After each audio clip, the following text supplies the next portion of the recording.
దేవుని బిడ్డలారా, నేను ఒకప్పుడు సినిమా ఇండస్ట్రీలో డాన్సర్గా, అసిస్టెంట్ డాన్స్ మాస్టర్గా, తర్వాత డాన్స్ మాస్టర్గా, తర్వాత టీవీ షోస్లో ఫస్ట్ జెమినీ టీవీలో డాన్స్ బేబీ డాన్స్లో జడ్జిగా, తర్వాత జీ తెలుగు ఛానల్లో ఆట అనే డాన్స్ షోకి జడ్జిగా, మా టీవీలో ఛాలెంజ్ అనే ప్రోగ్రాంకి జడ్జిగా, యేసుక్రీస్తు వారిని ఎరుగునటువంటి కుటుంబంలో పుట్టి ఈ హీరోల మీద ఫ్యాన్స్ పిచ్చితోటే ఎన్నో కష్టాలు అనుభవించి సినిమా ఇండస్ట్రీలో ఒక ఉన్నతమైన పొజిషన్కి వెళ్ళడానికి అనేక భయంకరమైన శ్రమలు అనుభవించి తల్లిదండ్రుల్ని బాధపెట్టి తల్లిదండ్రుల మాట వినకుండా నాకు ఇష్టం వచ్చినటువంటి సినిమా హీరోల మీద పిచ్చితోటే అన్ని కష్టాలు అనుభవించి ఒక ఉన్నతమైన స్థితిలోనికి వెళ్ళాను.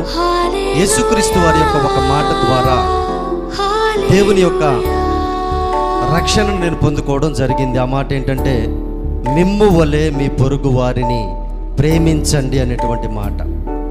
దాని తర్వాత ప్రభువుని నమ్ముకున్నాను.